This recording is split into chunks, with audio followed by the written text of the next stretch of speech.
पुन्हा मला या संस्थेमार्फत इथे बोलण्याची, तुमच्या सगळ्यांशी बोलायची संधी मिळाली, त्याबद्दल मी सगळ्यांचे खूप खूप आभारी आहे.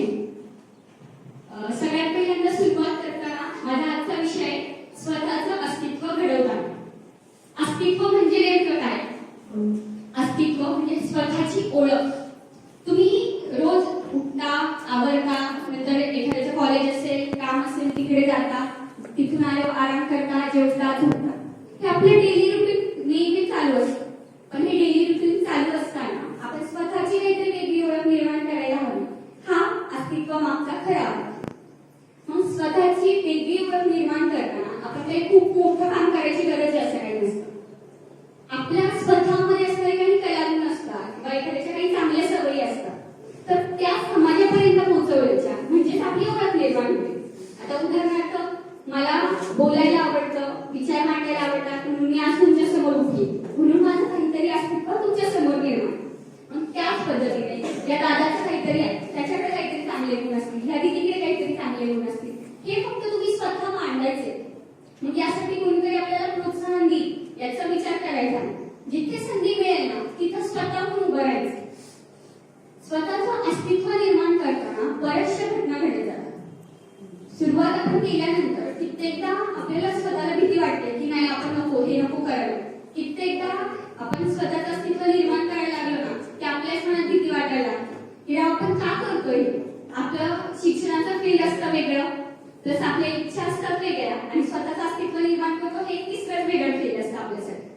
मग हे सगळं करत असताना आपल्याला स्वतःचं अस्तित्व का घडवणं गरजेचं आहे, तर समाजात आपली काहीतरी सेपरेट ओळख निर्माण व्हावी यासाठी. आपल्या प्रत्येक महापुरुषांचं उदाहरण घ्या किंवा आपल्या माहेर संस्थेचं सुद्धा उदाहरण घ्या.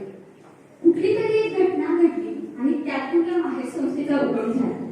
त्याचबरोबर इतर प्रत्येक महापुरुषांचं काहीतरी एखादी घटना घडली, त्यातून त्यांना काहीतरी घ्यावंसं वाटलं आणि त्यातून त्यांनी पुढं त्यांची वाटचाल त्या दृष्टिकोनातून चालू केली. आणि त्यामुळे त्यांना आज आपण महापुरुष किंवा वेगवेगळ्या नावांनी संबोधतो. मग हे सगळं करत असताना आपण तिथं आपलं स्थान काय आहे, समाजात आपल्याला किंमत किती. भले मला माझ्या एरियात ओळखत नसू दे, पण बाहेरचे लोक मला ओळखतात का, तर ही सूचना ही चंद्रपूर लावलेली मुलगी दिसली किंवा कुठेही बडबड करणारी मुलगी दिसली की मला डायरेक्टली म्हणतात तुम्ही सुचेता. आणि ही काहीतरी स्वतःची वेगळी ओळख निर्माण केली ना आपण, की समाजात सुद्धा आपलं अस्तित्व मान्य केलं जातं. नाहीतर रोज उठतोय, आवडतोय, तेवढ्या फक्त आपलं अस्तित्व मर्यादित राहता कामा नये.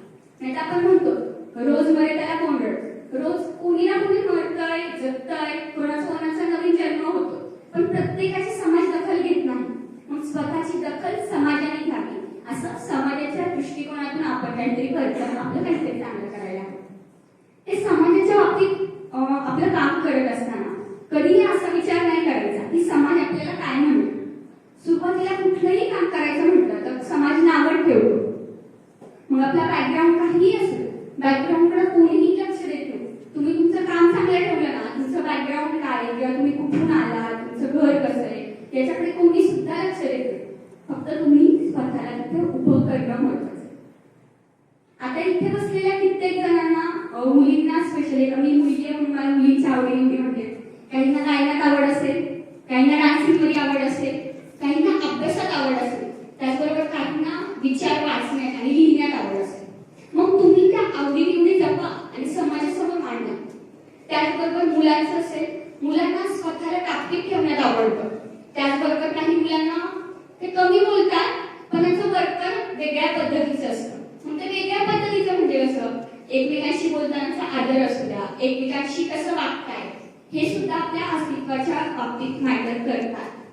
आणि त्या अस्तित्व म्हणजे फक्त स्वतःला उभं करणं एवढ्यापुरतं नाही. स्वतःचं अस्तित्व हे स्वतः उभं राहिल्यापासून आपण समाजात कसं वावरतोय पर्यंत मर्यादित असतं.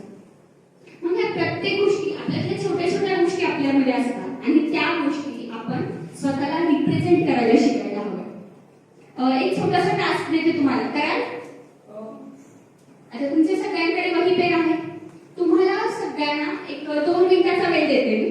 त्यात तुमच्या चांगल्या सवयी कुठल्या हे लिहायचं. तुमच्यामध्ये चांगले पॉइंट्स कुठले लिहा. थोडासा वेळ हवाय का विचार करायला?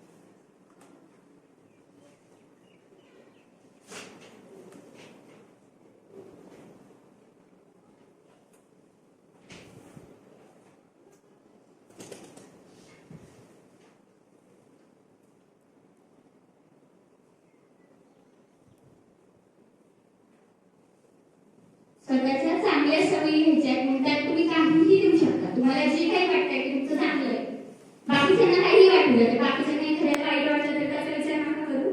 तुम्हाला काय चांगलं वाटतं तुमच्याकडे हे द्या विकास करू.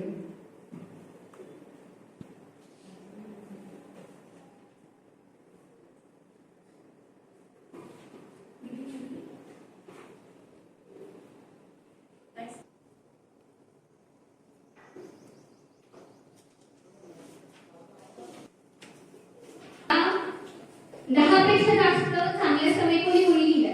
हात वर करा, मोठा हात वर करा. कॉन्फिडन्स लिहिलं होतं. 10 पेक्षा जास्त अजून कोणी? 15 पेक्षा जास्त?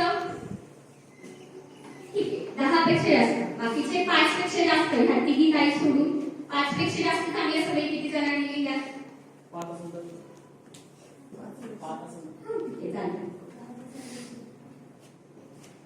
गुड. स्वतःच्या चांगल्या सवयी मी तुम्हाला काय लिहायला लावल्यात? तुम्हाला असं वाटत असेल की दीदी काहीतरी सांगते, पण यातून तुम्ही स्वतःला किती ओळखता हे यातून कळतं.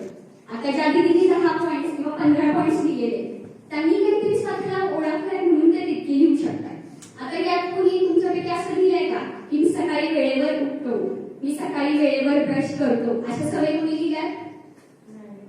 ह्या सुद्धा चांगल्या सवयीच आहेत ना. तुम्ही तुमच्या बेसिक गोष्टींकडे लक्ष द्या. आता सध्या राहू द्या, पण इथून पुढे लक्षात ठेवा तुमच्या ज्या ज्या छोट्या छोट्या गोष्टी आहेत, आपण प्रत्येक जण ठरवून दिलेली चौकट आहे तेवढाच विचार करतो आणि त्यानुसारच आपलं वागणं बोलणं ठरवतो. मग कधी आपलं अस्तित्व घडवताना असू द्या किंवा समाजात वावरताना असू द्या, ही जी चौकट ठरवून दिलेली ना आपल्याला कायम, ती एवढ्याच विचार करायचा, त्याच्या बाहेर जाऊन विचार करायला शिकायचा, तरच आपण खऱ्या अर्थाने समृद्ध होतो. आणि तेवढी ठरवून दिलेली चौकटीत सगळेच विचार करतात, सगळेच जण बोलतात. आता मी तुमच्यापैकी एका कोणालाही रॅन्डम कोणाकडे तुम्ही ज्या चांगल्या सवयी लिहिलेल्या त्या वाचायला चालेल? चालेल ना?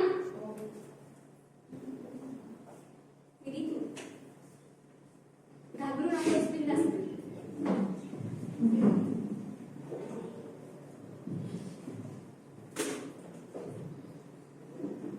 मला सगळ्यांसोबत खेळून राहायला आवडते, मुख्य प्राण्यांसोबत बोलायला आवडते, मला धिंगामस्ती घालायला पण आवडते, मला माझ्यामुळे दुसरे लोक खुश राहतील असं राहायला आवडतं, मला जेवण बनवायला खूप आवडतं, मला नवीन काही शिकायला आवडतं, मला खेळायला आवडतं, मला माझ्या मनातलं शेअर करायला आवडतं, मला कामात मदत करायला आवडते, मला स्वतःहून दुसऱ्या व्यक्तीसोबत बोलायला खूप आवडते. खूप छान. म्हणजे आता मी रॅन्डमली तिला सांगितलंय, असं नाही की तिचे चांगले आहेत, तुमच्या सगळ्यांचे सुद्धा गुण चांगले असणार आहेत. मी राऊंड मार्क आता प्रत्येकाचे गुण वाचलेले, पण रॅन्डमली तिला सांगितलं तर का, आणि तिचे जे पॉईंट्स आता तुम्ही ऐकले असेल, मी तिचे सगळे पॉईंट्स ते वाचलेले नव्हते, पण तिचे पॉईंट्स तुम्ही बघितले का? तिने स्वतःपेक्षा समाजासाठी किती ते महत्वाचे अशा दृष्टीने पॉईंट्स लिहिलेले, की तिला इतरांसोबत चांगलं वागायला आवडतं, एखाद्याला खुश ठेवायला आवडतं. मग अशा पद्धतीने तुम्ही तुमचं वर्तन जर ठेवलं ना, तर त्यानुसार तुम्हाला समाजात ओळखणार. आता तुम्ही इथे या मागे संस्थेत असाल, या संस्थेत तुमच्यामध्ये एखाद्या लोकांमध्ये भांडण झालं आणि तुम्ही एखाद्याला खूप बेकार म्हणजे खूप वेगळ्या शब्दात बोलले, तर तुमची इमेज काय होणार समोरच्या एखाद्या बघणाऱ्याकडे? खराब होणार. आणि ते जर तुमच्यात भांडण झाले पण तरी पण तुम्ही जर शांततेत बोलत असाल तर काय बघणार समोरचा की नाही हा चांगला. मग अशा छोट्या छोट्या गोष्टी, तुमची वागणूक असू द्या, तुमचं वर्तन असू द्या, तुम्ही काय वेळ करताय त्याच्यापेक्षा तुम्ही वागताय कसं, याला स्वतःचं अस्तित्व घडवताना सगळ्यात जास्त महत्त्व. स्वतःचं अस्तित्व घडवणं हा विषय मी आज निवडण्याचं कारण काय, तर आता तुम्ही सगळे 12वी किंवा 12वी झालेले विद्यार्थी आहात. इथून पुढे तुमचं जे जग आहे हे आतापर्यंतच्या जगापेक्षा पूर्णपणे वेगळं असणार. काही जण पुढे शिक्षण घेतील, काही जण जॉब करतील किंवा काही जण त्यांच्या आवडीच्या कला गोष्टी करत राहतील.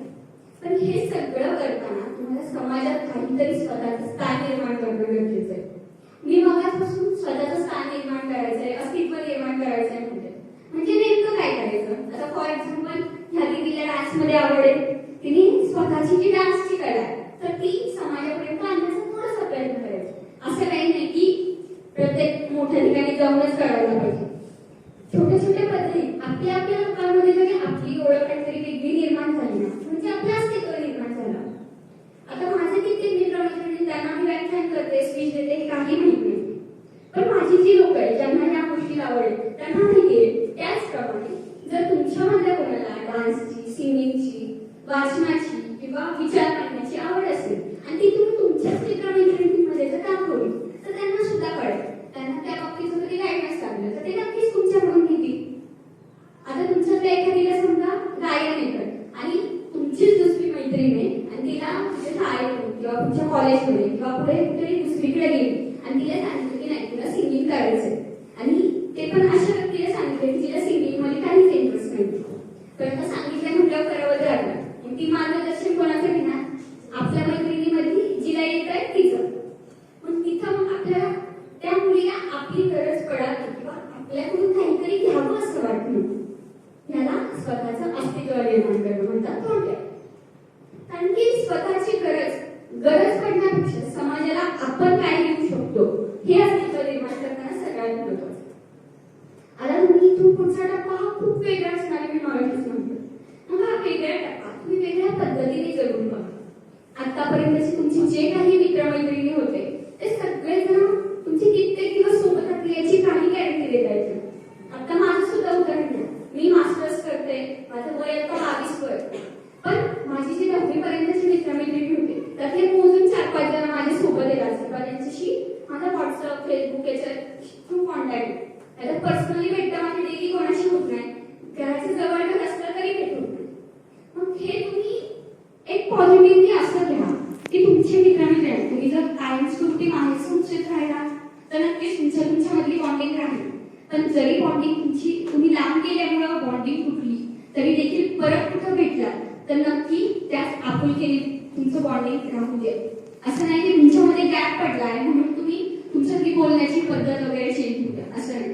आता तुम्ही ज्या आपुलकीने एकमेकांशी बोलताय ना तीच आपुलकी तुम्ही शेवटच्या श्वासापर्यंत आपल्या माणसांसाठी ठेवू आणि आपली माणसं ओळखायला शिका. सगळ्यात समाजात वावरताना प्रत्येक माणूस आपल्याशी काही ना काहीतरी बोलण्याचा, काहीतरी आपल्याशी संबंध ठेवण्याचा प्रयत्न करतो. पण तो माणूस समोरचा किती चांगला आहे किती वाईट आहे हे आपण ठरवत असतो. प्रत्येक माणसाकडे काही ना काही चांगले पॉईंट्स असतात, काही वाईट पॉईंट असतात ना वाईट पॉईंट्स. ते आपल्याला ओळखायचे आणि ओळखून आपण समजा एखाद्याकडे वाईट पॉईंट जास्त असतील म्हणून त्याला आपल्यापासून दूर करायचंय का? नाही. त्याच्यामध्ये कुठल्याही माणूस असू द्या वाईट पॉईंट किती असले तरी एखादा तरी चांगला पॉईंट असेल ना तर तो आपल्याला स्वतःमध्ये कसा अवलंबून जाईल याचा विचार करायचा आणि त्या माणसाला आपल्याकडे बांधून ठेवायचं. कारण स्वतःचं अस्तित्व निर्माण करताना बॉन्डिंग किंवा सामाजिक बांधिलकी हा एक सगळ्यात महत्त्वाचा पॉईंट. आता सामाजिक बांधिलकी तसं बघायला गेलं तर वेगळ्या पद्धतीने म्हणजे त्याचा अर्थ पूर्णपणे वेगळा निघतो. पण सध्याच्या आपल्या या युवकांना किंवा तरुण मुलांना समजावा असा की आपल्याशी कोणीही येऊन ओळख करते ते त्याला बांधून आपल्याकडे असणाऱ्या कला, कौशल्य किंवा आपल्याकडे असणाऱ्या काहीतरी चांगल्या गोष्टी त्याला आपल्याकडे बांधून ठेवलं म्हणजे सामाजिक बांधिलकी. असं सोपं छोटंसं. मग हे प्रत्येकाला स्वतःशी बांधून ठेवण्याचा उद्देश काय की आपली कुठेही काही फॉर एक्झाम्पल आता सरांनी माझं व्याख्यान ऐकलेलं नाही केले मला माहित नाही पण महिला दिना मेळाव्याच्या वेळेस मी होते त्यावेळेस मला बोलायची संधी कमी दिली. त्यांना कुठेतरी वाटलं की मी इथे बोलू शकते म्हणून त्यांनी मला बोलवलं. मग अशाच पद्धतीने तुमच्याशी जोडला गेलेला एखादा रँडम माणूस असू द्या, मग तो गरीब घराचा असू द्या, श्रीमंत घरात असू द्या, कुठल्याही घरात असू द्या, त्याला कुठेतरी असं वाटणार ना की नाही ह्या मुलीत काहीतरी वेगळाच पार्ट आहे, त्या मुलात काहीतरी वेगळाच पार्ट आहे. त्याची ज्यावेळेस त्या पद्धतीचं काम त्याच्या हातून होणार असतं ना त्यावेळेस तो नक्कीच आपल्याला ओळखते किंवा आपल्याशी बोलेल, आपल्याला आमंत्रित करते. आणि अशा संधी तुमच्या आयुष्यात जितक्या काही येतील ना त्या खरंच सोडू नका. स्वतःला रिप्रेझेंट करण्यासाठी तुम्हाला जितक्या काही संधी मिळतील ना त्यातली एकही संधी वाया घालू नका. मी स्वतः माझ्याबद्दल एक अनुभव सांगते. मी लॉकडाऊन पासून कारखान्याकडे वळले पण सुरुवातीच्या काळात मी कुठे असं मला कोणीही बोलवलं म्हणजे ओळखीचे असले जवळपास तरी मी जात नव्हते, लांबचे असले तरी माझं जाणं होत नव्हतं. काही अनुभव असतात आपल्याकडे त्यामुळे आपण प्रत्येक ठिकाणी जाणं टाळतो. पण असं न करता मी माझ्या अनुभवावरून तुम्हाला सांगते तुम्हाला जर स्वतःला घडवायचं असेल ना तर वेगवेगळ्या प्रकारच्या माणसांशी कॉन्टॅक्ट राहू द्या आणि वेगवेगळ्या प्रकारच्या माणसांमध्ये तुम्हाला जर एखाद्या चांगल्या कामासाठी बोलवलं ना, स्वतःहून तिथे जा. कारण तुमचं स्वतःचं अस्तित्व तिथे दिसतं. तुम्ही जर एखादा आपल्यातलाच माणूस आहे तरी नॉर्मल एखाद्या दिवशी 15-20 दिवसांपूर्वी तुम्हाला बोललेले की नाही असं असं माझ्याकडे कार्यक्रम आहे, तू ये, जमलं तर ये. आणि कधी आपल्याला समजा परंतु आपल्याला बोलवायचं विसरलं तरी सुद्धा आपण तिथे उपस्थित राहिलो ना, त्याच्या मनात वेगळी आपल्याबद्दल इमेज तयार होते की नाही हा माणूस आपला आहे. म्हणून आपलेपणा आपण प्रत्येकाने निर्माण करायला हवा. स्वतःचं अस्तित्व निर्माण करणं म्हणजे काय, तर प्रत्येकाला प्रत्येकाशी बांधून ठेवत स्वतःची काहीतरी वेगळी ओळख निर्माण करायची. मग ही स्वतःची वेगळी ओळख निर्माण करताना तुम्ही कुठेही असं नाही की आता फॉर एक्झाम्पल माझ्याकडे सायन्स आहे, मग मी फक्त सायन्स मध्ये काहीतरी करिअर करणं किंवा सायन्सच्या दृष्टीनेच माझं अस्तित्व निर्माण करणं असं काही नाही.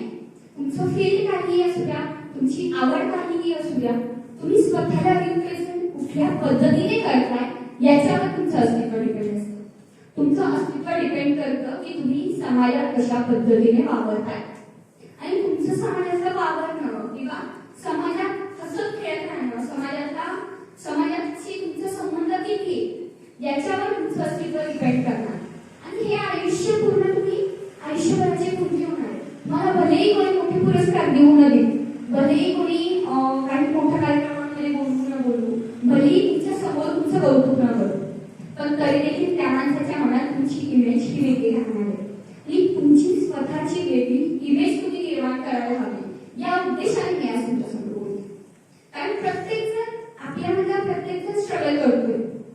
कुणी घरच्या परिस्थितीपासून स्ट्रगल करतोय, कुणी स्वतःचं करिअर घडवण्यासाठी स्ट्रगल करतोय, कोणी स्वतःच्या आवडीनिवडी जपण्यासाठी स्ट्रगल करतोय. पण हे स्ट्रगल करता करता हा स्ट्रगल कशासाठी करतोय आपण, पैशासाठी किंवा पोटासाठी. इन शॉर्ट आणि पैसा कशासाठी कमवतो आपण, आपलं पोट भरण्यासाठी. भूक लागते आपल्याला आणि भूक लागलेली आपण मिटवण्यासाठी पैसा कमवतो. आणि पैसा कशातून कमवतो, आपलं करिअर व आपल्या कला कौशल्य. मग हे सगळं करता करता फक्त स्वतःला स्टँड घ्यायचा आहे. प्रत्येक ठिकाणी तुम्हाला स्वतःहून कोणीतरी स्टँड घ्यायला लावलं याची वाट का बघायची. प्रत्येक वेळेस कोणीतरी येईल आणि म्हणत की नाही तू बोल मगच मी बोल, किंवा एखादा आपल्याला फॉर एक्झाम्पल तुमच्या एखाद्या मुलीला बोलायला लावले समोरून आपला एखादा विषय दिला आणि एखादी प्रॉब्लेम की नाही कुठली बोलत. पण तसं न करता मान्य की तुमची ती कला नसेल किंवा तुम्हाला ते आवडत नसेल, पण स्वतःला जेवढ्या वेळा संधी मिळेल ना तेवढ्या वेळा ती कुठल्याही बाबतीत असू दे, मग ती कशीही होऊ द्या, वाईट एकदम खराब झाली तरी काही नाही, एकदम चांगली झाली तर लोक लक्षातच ठेवतील, एकदम खराब झाली तरी देखील लोक लक्षात ठेवतील. पण ते लक्षात ठेवणं अशा दृष्टीने होईल की तुम्हाला सुद्धा एक अनुभव मिळेल. आणि त्या दृष्टीने तुम्हाला समजा आज मी तुमच्यात एखादा, आता मी मगाशी उदाहरण दिलं की एखाद्याला गाण्याची आवड नाहीये, तुला त्याला गाण्याचं कारण सांगितलं, तसं आता जर मी एखाद्या गाण्याची आवड नसणाऱ्याला इथं बोलवलं आणि गाणं म्हणून म्हटलं एखादं आणि समजा बाय मिस्टेकली त्याला गाणं नाही म्हणलं म्हणजे काही मोठं आवड नसणार आहे का. थोडेफार आपल्यातीलच नको थोडेफार हसतील, मित्रमैत्रिणी म्हणजे हसी मला चालतोच तेवढं, पण ती गोष्ट इतक्या पॉझिटिव्हली प्रत्येकाने घ्यायला हवी की नाही आपल्याला एखाद्याने बोलवलंय, संधी दिलीये तर मग ती आपण चांगल्या पद्धतीने मान्य आपण रिप्रेझेंट नाही करू शकलो सुद्धा, तर मग पुढच्या वेळेस जर समजा आपल्याकडे अशी संधी आली तर ती आपण गमावता कामा नये. म्हणून आपण प्रत्येक गोष्टीचा थोडा तरी प्रयत्न करायचा. मग डान्सिंग, सिंगिंग ह्याच गोष्टी नाही, तुमचा अभ्यास सुद्धा तितकाच महत्वाचा आहे. याच्या पुढच्या काळात पुढचं शिक्षण 12वी नंतरचं कोण कोण घेणार आहे तुमच्यातलं? सगळ्यांना शिकायची आवड आहे.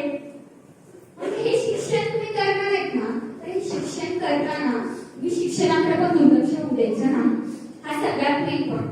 आणि तुम्ही जर तुमचं करिअर म्हणजे तुमची अस्तित्व निर्माण करताना तुम्ही तुमचं फील्ड, तुमचं एज्युकेशनल फील्ड जर सोडलं आणि पूर्णपणे एकाच फील्डमध्ये डुबून राहिले ना, कोणी तुम्हाला भाव देणार नाही. खरं सांग, आता देखील माझ्या काही मैत्रिणी आहेत, काही ओळखीचे की ज्यांनी स्वतःचं शिक्षण सोडून दिलं. आता आपण सचिन तेंडुलकर किंवा इतर मोठ्यांचं सुद्धा उदाहरण घेतो की ते शिक्षणात नापास आहेत किंवा फेल आहेत किंवा त्यांचा स्कोर जास्त नाहीये, पण ते त्यांच्या फील्डमध्ये चांगले.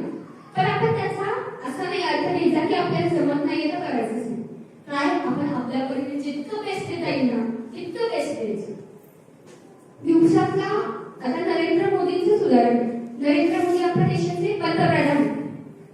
तरी तिथे स्वतःसाठी कमीत कमी 2 तास तरी स्वतःसाठी राखून ठेवतात. का? तर स्वतःला काहीतरी डेव्हलप करायला मिळावं किंवा स्वतःसाठी काहीतरी वेळ द्यावा. तर प्रत्येकाने स्वतःचं अस्तित्व निर्माण करण्यासाठी स्वतःला वेळ द्यायला सगळ्यात पहिल्यांदा शिकायला हवं. आता तुम्ही इथे बाहेर संस्थेत असूया, इतर बाहेरचे असूया, तुमचं काहीतरी रुटीन ठरलेलं असणार आहे ना. त्या रुटीन प्रमाणे तुम्ही प्रत्येक जण चालता. मग त्या रुटीन प्रमाणे चालता चालता तुम्ही थोडासा वेळ तुमच्या स्वतःच्या आत्मपरीक्षणाला द्यायला हवा. त्याचबरोबर थोडंफार वाचन करायला द्यायला हवंय, कला कौशल्याला खेळण्यासाठी द्यायला हवंय. आणि सध्याचं तुमचं वय हे खेळण्या वागण्याचं वय. नंतर माझ्यापेक्षा मोठं किंवा 30-25 नंतरच्या वयात गेले तुम्ही, तर तुम्हाला कोणी सुद्धा म्हणणार नाही की या आणि खेळायला चला आमच्यासोबत, म्हणणार आहे का? नाही. मग आता तुम्हाला जितके संधी मिळतील ना, तितक्या सगळ्या संधींचा पूर्णपणे वापर करू नका. पण ते करता करता कधीही स्वतःचं करिअर सोडू नका. तुमचं करिअर आणि स्वतःचं अस्तित्व या 2 गोष्टी अशा आहेत ना की ज्या तुम्हाला आयुष्यात काहीही झालं तरी तुम्ही कितीही अपयश आलं ना तरी तुम्ही स्टँड घेऊ शकता. उदाहरणार्थ तुमच्यापैकी एखादीला कला कौशल्य काहीतरी आणि तिचं शिक्षण देखील चांगले झाले, पण काही कारणास्तव तिला त्या क्षेत्रातला जॉब भेटला नाही किंवा त्या क्षेत्राची सध्या मंदी चालू आहे आणि त्यामुळे तिला जॉब भेटत नाहीये किंवा तिची इन्कम होत नाही. मग त्या ठिकाणी तिने फक्त जर अभ्यासावरतीच फोकस केला असता आणि स्वतःच्या कला कौशल्यांचा विचारच केला असता, सोडून दिले असते, तर ती तिचं कुठेतरी निराश झाली असती. पण त्याच वेळेस जर तिने तिच्या करिअर सोबत तिच्या अभ्यासाबरोबर जर कला कौशल्याला पण महत्त्व दिलं असतं, त्याला पण थोडाफार वेळ दिला असता, तर इन्कम ती तिच्या कला कौशल्याच्या माध्यमातून सुद्धा करू शकते ना. फॉर एक्झाम्पल आपल्या तिथे प्रोडक्शन हाऊसमध्ये वेगवेगळे प्रोडक्ट बनवण्यात चालतं. असे प्रोडक्ट असं नाही की कुठेतरी संस्थेमार्फतच बनवले आहेत. तुम्ही नंतर समजा सेपरेट झाला किंवा इथून बाहेर पडला, इथून तुम्ही वेगळी काहीतरी तुमची ओळख निर्माण करायचा प्रयत्न करायला लागला आणि त्यावेळेस तुमच्याकडे काहीतरी आहे. तुम्हाला फॉर एक्झाम्पल एखाद्याला डान्स येतो, एखाद्याला सिंगिंग येत आहे, एखाद्याला ऍक्टिंग येते, मग तुम्ही छोटे छोटे कार्यक्रमाच्या माध्यमातून किंवा सध्या सुद्धा बघत असा एफसी रोडला एक कलाकार कट्टा म्हणून तिथे कलाकार कट्टामध्ये काय करतात की ज्यांच्या कला येतात, एखाद्याला ड्रॉइंग येते मस्त तो ड्रॉइंगचं शेड्यूल तिथे एक जण गोल्ड आणि पूर्णपणे स्वतःचा वेशभूषा अशी पूर्ण गोल्ड कलर आणि तो 5-6 तास एका पोझिशन मध्ये राहतो. अशा स्वतःच्या कला तुम्ही त्या पद्धतीने अशा ठिकाणी रिप्रेझेंट केले तर तिथून सुद्धा तुमची इन्कम होऊ शकते ना. मग तुमच्या अस्तित्वाला तुम्ही इन्कमच्या दृष्टीने सुद्धा बिल्डअप करू शकता आणि त्यामुळे ती अस्तित्वाला जास्त भर देते. अस्तित्व हे निर्माण करणं गरजेचं आहे आणि आहेच. आणि तुम्ही अस्तित्वाकडे जितकं दुर्लक्ष कराल ना तितकं तुमचं आयुष्य हे सर्वसामान्य माणसाप्रमाणेच होईल. प्रत्येक जणाकडे काही ना काही कला कौशल्य असतात, प्रत्येक जणाकडे काहीतरी पॉझिटिव्ह पॉइंट्स आहेत आणि हे पॉझिटिव्ह पॉइंट्स तुम्ही प्रत्येकाने घ्यायचा प्रयत्न करा. आणि त्याचबरोबर सध्या अजून एक महत्त्वाचा मुद्दा निघतो. आता तुम्ही सगळेजण तर बाहेरचीच मुलं आहात, तुमचं ब्रीड वापरायचे की सर्व धर्म समभाव, पण तरी या फील्डच्या बाहेर इथून बाहेर पडल्यावर आताचा समाज हा वेगवेगळ्या जातीपातीमध्ये अडकलेला आहे. प्रत्येक जण तुम्हाला कुठल्या ना कुठल्या जातीकडे वळवण्याचा प्रयत्न करणार आणि त्या दृष्टीने तुम्ही काहीतरी करायचं म्हणणार, पण तुम्ही या गोष्टीत अडकू नका. मी एक तुमची मोठी बहीण छोटी बहीण या नात्याने सांगते की तुम्ही तुमचं अस्तित्व निर्माण करताना समाजाच्या कुठल्याही गोष्टीला बळी पडू नका. समाजात काय घडतंय काय नाही घडत हे आपण प्रत्येक जण न्यूजपेपरच्या माध्यमातून किंवा इतर गोष्टीच्या मार्फत ऐकून घेतोय, पण या कुठल्याही गोष्टीचा प्रभाव स्वतःवर पडू देऊ नका. तुम्ही स्वतःचं अस्तित्व जे वेगळं आहे ना ते वेगळंच ठेवा. तुम्ही जर ते वेगळं ठेवलं नाही ना तर समाज तुम्हाला काहीच किंमत देणार नाही. येणारा काळ असा आहे जो बोलेल त्याचं सोनं विकत, सॉरी आपण एक म्हण आहे माझ्या मते की न बोलणाऱ्याचं सोनं सुद्धा विकलं जात नाही आणि बोलणाऱ्याची माती सुद्धा विकली जाते. का? तर तिथे काहीतरी तो पॉइंट दाखवतो की नाही बोलणारा माणूस काय करतो, त्याच्याकडे बोलण्याचं स्किल आहे आणि त्याच्यामुळे तो बोलतो आणि त्यामुळे त्याची माती सुद्धा विकली जाते. आणि न बोलणारा माणूस आहे त्याच्याकडे सोनं आहे विकायला, पण तो बोलू शकत नाही, ती गोष्ट रिप्रेझेंट करू शकत नाही आणि त्यामुळे ते सोनं जरी असलं इतका आता सोन्याचा भाव 61,000वरती गेला पण तरी सुद्धा त्यामुळे विकत घेणार का? तर तो स्वतःला रिप्रेझेंट करू शकत नाही. त्यामुळे जितक्या वेळा तुम्हाला जिथं संधी मिळेल ना समाजाचा विचार नक्की करायचा, तर समाजाच्या कुठल्या गोष्टी सोबत चालायचं, प्रवाहाच्या सोबत किती वेळ चालायचं आणि प्रवाहाच्या विरोधात जाऊन किती स्थितीवर चालायचं हे स्वतःवर डिपेंड असतं. आणि त्यामुळे कुठल्या गोष्टी तुम्ही प्रवाहाच्या सोबत जायचे आणि कुठल्या गोष्टी प्रवाहाच्या विरुद्ध जायचं हे तुम्ही ठरवायचे. प्रत्येकाने कुठलाही काही असू द्या, तुम्ही आधी कमीत कमी कुठल्याही तुमच्याकडे फॉर एक्झाम्पल एखादा निर्णय घ्यायचा आहे तुम्हाला, तुमच्या आयुष्याचा असू द्या, समाजाचा असू द्या, एखाद्या कामाचा असू द्या, भले तुम्ही 4-5 दिवस घ्या विचार करा, पण पूर्णपणे त्या गोष्टीचा विचार तुम्ही पुढच्या येणाऱ्या भविष्यात 4 ते 5 वर्षानंतर त्याची परिस्थिती काय असेल याचा विचार करून निर्णय घ्या. कारण की तुम्ही आता निर्णय घेताना काही करता, एका दिवसात निर्णय घेऊन मोकळे होता, पण पुढे तो निर्णय किती सस्टेन करू शकाल हे सुद्धा महत्वाचं आहे. नाहीतर आज निर्णय घेतला, आपण सगळ्यांनी बघितलं असेल, आता तुम्ही 12वीचीच मुलं आहेत, टाइम टेबल आपण दररोजचं बनवतो काहीतरी अभ्यासाचं, किती फॉलो करतो आपण? होतं का? नाही.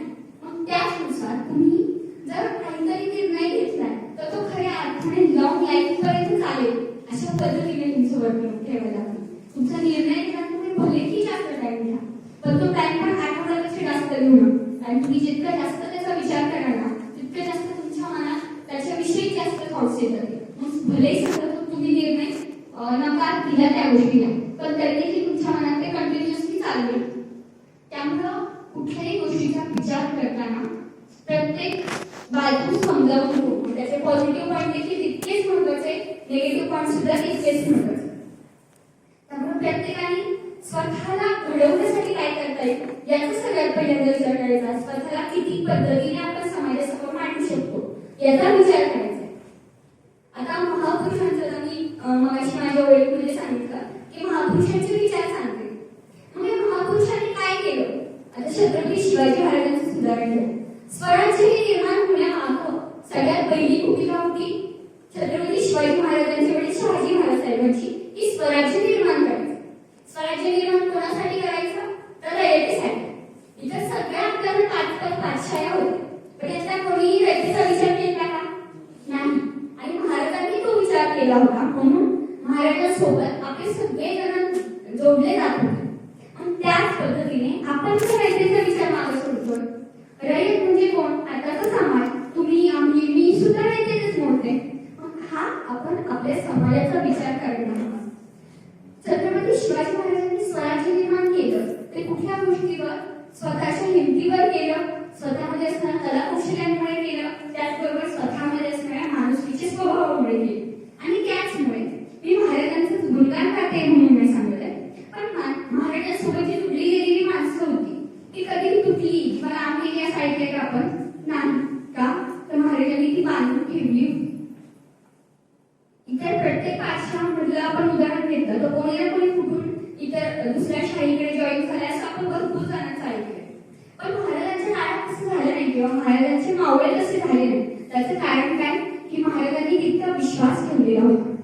महाराजांनी स्वतःचं अस्तित्व निर्माण करण्याच्या दृष्टीने स्वराज्य निर्माण केलं होतं. आणि हे स्वतःचं अस्तित्व ते फक्त त्यांनी स्वतःच नव्हतं ठेवलेलं. हे स्वराज्य हे प्रत्येकाचं होतं, तुमचं, आमचं, प्रत्येकाचं स्वराज्य होतं. आणि हे प्रत्येकाला स्वराज्य निर्माण करताना हे स्वराज्य फक्त महाराजांच्या नावाने आपण ओळखतो का? नाही. मावळ्यांचे सुद्धा नावाने ओळखतो का? तर त्यात मावळ्यांचा सुद्धा एक भाग होता, कारण मावळ्यांनी सुद्धा तिथे स्वतःचं अस्तित्व निर्माण केलेलं होतं. अस्तित्व हा शब्द फक्त काहीतरी स्वतः जगलोय मरलोय एवढा फक्त नाहीये, हा तुम्ही लक्षात घ्या. स्वतःचं अस्तित्व हे तुम्ही समाजाप्रती काहीतरी काय करताय किंवा समाजात स्वतःला काय म्हणून ओळख देताय, समाजाला काय देता येईल याचा विचार तुम्ही जेव्हा कराल त्यावेळेस तुमचं आयुष्य किंवा स्वतःचं अस्तित्व हे कुठेतरी निर्माण होण्याच्या टप्प्यावरती जाईल. स्वतःचं आयुष्य अस्तित्व निर्माण करताना तुमच्या आयुष्यात खूप काही गोष्टी घडतील. काही जणांच्या आताच जर रिसेंट एक्झाम्पल घेतलं तर स्वतःचं अस्तित्व घडवताना बरेच जण, आता तुमचं 12वी झाली आहे तुमची, इथून पुढच्या काळात काही जण प्रेम प्रकरण किंवा इतर अशा गोष्टींमध्ये अडकले जातात. पण या गोष्टीतून स्वतःला कसं सावरायचं आणि कुठल्या बाजूने ती चांगली गोष्ट आहे की वाईट गोष्ट आहे हा सुद्धा विचार करणं गरजेचं आहे. प्रेम प्रकरण मी लाईटली म्हणणार नाही की वाईटच आहे, काही गोष्टी चांगली सुद्धा आहेत, पण तुम्ही त्या गोष्टीकडे कुठलीही गोष्ट असू दे, प्रेम प्रकरण असू द्या किंवा इतर कुठल्याही गोष्टी असू द्या, त्या चांगल्या किती आहेत आणि वाईट किती याचा विचार करून तुमच्या आयुष्यात बोलूया. तुम्हाला जर खरंच त्याने काहीतरी फायदा होणार असेल, क्षणिक सुखासाठी कधीही प्रेमाच्या मागे जाऊ नका. हे मी अस्तित्वामध्ये मुद्दाम घेते आणि ती सध्याची तरुण पिढी आता तुम्ही वेगवेगळ्या कॉलेजेसमध्ये जातात, तिथं वेगवेगळं वातावरण असणार. तिथे कित्येक असं महाराष्ट्रात एकही कॉलेज मिळणार नाही की इथं एकही कपल आणते म्हणून. प्रत्येक कॉलेजमध्ये असे प्रकरण होतच असतं. पण तुम्ही तिथे स्वतःची वेगळी ओळख कशी निर्माण करता याच्यावर तुम्हाला कॉलेजमध्ये ओळख असणार. आणि त्यामुळे तुम्ही प्रेम प्रकरणांना बळी पडूच नका असं मी म्हणणार नाही, पण तुमच्यासाठी किती चांगलं आहे हे बघून तुम्ही पुढे सरसावा. कारण की आता माहेरच मी आजपर्यंत कार्य ऐकलं त्यात सुद्धा ऐकलंय की काही जर चांगल्या गोष्टी असतील तर माहेर सुद्धा ऍक्सेप्ट करून स्वतःहून लग्न लावतात. पण माहेर लग्न लावून देणार आहे आपलं एवढ्या एका विश्वासापोटी किंवा एवढ्या एका गोष्टीसाठी तुम्ही तुमचं आयुष्य एका अनोळखी माणसाच्या हातात डायरेक्टली देऊ नका. तो माणूस कसा आहे काय हे पूर्णपणे जाणून घ्या. म्हणजे तुम्ही तुमचे जे अस्तित्व निर्माण करता त्या दृष्टीने तो समोरचा माणूस कसा आहे याचा विचार जास्त करायला हवा. इथून पुढच्या काळात मुलांमध्ये मुलींमध्ये व्यसनांचे प्रमाण सुद्धा वाढतंय. पण त्या व्यसनांना तुम्ही बळी पडू नका. मी मग अशीच म्हटलं की समाजाच्या काही गोष्टींना आपण बळी नाही पडलं पाहिजे. म्हणून त्यातलाच एक मुद्दा आहे व्यसन. हे व्यसन फक्त तंबाखू गुटखा दारू एवढा फक्त नाही. व्यसन मोबाईलचं सुद्धा व्यसन आहे. मला माहित नाही तुमच्याकडे मोबाईल आहेत की नाही प्रत्येकाकडे, पण इथून पुढच्या काळात तुम्हाला मोबाईलची गरज पडणार आहे ठरवून. पण ते मोबाईलचा वापर कुठल्या गोष्टीसाठी करायला हवा आहे कुठल्या गोष्टीसाठी नाही करायला पाहिजे हे तुम्ही ठरवायचंय. मोबाईल हा किती पद्धतीने चांगला आहे हे सांगू शकता का कोणी?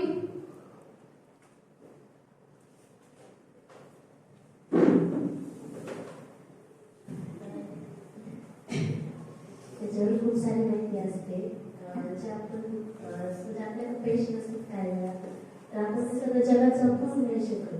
तर सगळ्या जगाची माहिती आपल्याला मोबाईलवर भेटते आणि ज्याची आवश्यकता असते ते मोबाईलवर भेटतं. म्हणजे इनडायरेक्टली आता कोचिंग पण मोबाईलवरच होती आहे आणि त्याच्यानंतर जे आता अभ्यास करते तर मग आपल्या शिक्षकांना वाटलेलंही आपल्याला पीडीएफच्या स्वरूपात एखाद्याला म्हणजे आपल्याला समजलं नाही तर आपले शिक्षक ते परत पाठवतात. अशा तऱ्हेने मोबाईलचा उपयोग अभ्यासासाठी खूप चांगल्या प्रकारे होतो आणि माहिती मिळवण्यासाठी. ह्या दीदीने ज्या पद्धतीने सांगितलं तुम्हाला बोर होत आहे का सगळ्यांना? नाही होत असेल तर खरं सांगा. मी वेगळ्या पद्धतीने घेत असं काही नाही मला रागी वगैरे. बोर होत असेल तर डायरेक्टली सांगू शकता तुम्ही. त्या दीदीने ज्या पद्धतीने सांगितलं की माहिती मिळवण्यासाठी मोबाईल, माहिती मिळवण्यासाठी मोबाईल त्याचा जास्तीत जास्त वापर आपण करू शकतो ना. आणि त्याचबरोबर जर तुम्ही सोशल मीडियाच्या माध्यमातून सोशल मीडिया हा विषय घेतला तर सोशल मीडिया आपण प्रत्येक जण म्हणतो की वाईट आहे. मी म्हणा सोशल मीडिया वाईट नाही. कारण की माझं जे सामाजिक कार्य असू द्या किंवा माझ्या ज्या काही ओळखी त्या सगळ्या सोशल मीडियामुळे झालेल्या आहेत. माझा अभ्यास सुद्धा सोशल मीडियावर. तुम्ही इन्स्टा फेसबुक जरी बघितला ना इन्स्टा फेसबुकवरती बाकीचे सुद्धा भरपूर गोष्टी तुमच्या अभ्यासाच्या गोष्टी सुद्धा तुम्हाला तिथे मिळतील. तुम्ही कुठली गोष्ट किती पॉझिटिव्हली घेताय आणि कुठली गोष्ट किती निगेटिव्हली घेताय याच्यावर पूर्णपणे सगळं तुमचं आयुष्य डिपेंड. तुम्ही जर त्याचा उपयोग फक्त चॅटिंग स्टोरी टाकणं लाईक शेअर मिळवणं एवढं फक्त जर मला करत तुम्हाला काहीच उपयोगाचा नाही काहीच अर्थ नाही येणार. पण त्याचबरोबर तुम्ही मान्य आहे थोडंफार करमणुकीसाठी आपण इन्स्टा वापरतो चॅटिंग करतो रील्स बघतो थोडंफार ठीक आहे हो. पण थोडंफार करता करता आपण 5 मिनिट मोबाईल घ्यायचा म्हणतो आणि 2-2 तास मोबाईल मध्ये बसतो. हे चांगलं आहे का? नाही ना. ह्याचा विचार आपण प्रत्येकाने करायला हवा. त्याचा उपयोग तुम्ही थोडा वेळ नक्की करा. मी असं म्हणणार नाही की पूर्णपणे तुम्ही चॅटिंग सोडून द्या किंवा फोटो पोस्ट करणं लाईक कमेंट याच्या मागे लागू नका असं मी म्हणणार नाही. कारण की ते सुद्धा तुम्हाला त्याच्यातून सुद्धा तुम्ही शिकत असता काहीतरी. पण हे शिकत असता तुमचा जो मेन फील्ड आहे अभ्यास त्याच्याशी निगडीत पण त्याच्यावर काही आहे का हे तुम्ही शोधण्याचा कधी प्रयत्न करताय का? नाही. मग तो तुम्ही शोधण्याचा प्रयत्न तुम्ही जर केला तर तुमच्यासाठी सुद्धा चांगला आहे ना. मग तुम्ही इन्स्टावर चॅटिंग करता सहज आपण पोस्ट स्क्रोल करतो आणि ते पोस्ट स्क्रोल करता राहतात. तुमचा अभ्यासाची पोस्ट आहे तुम्हाला वाचायला पण होईल आणि त्याचबरोबर तुमचं नॉलेज सुद्धा वाढणार आहे ना. मग तुम्ही अशा पद्धतीने जर तुमचा इन्स्टा फेसबुक किंवा इतर जे काही सोशल मीडिया आहे त्याचा प्रत्येकाचा वापर पॉझिटिव्हली किती करताय याच्यावर तुम्ही किती चांगले आहात हे ठरतं. खरं सध्या सोशल मीडियावर प्रत्येक जण नावं ठेवतो. तुम्ही सुद्धा कित्येक जण म्हणत असतात की राव सोशल मीडिया नव्हतं पाहिजे सोशल मीडिया नसतं तर माझा खूप चांगला अभ्यास झाला असता असं म्हणतो आपण सहज म्हणतो की नाही. मग हे म्हणतो ना मग आपण सोशल मीडियाच्या आहारी जातो.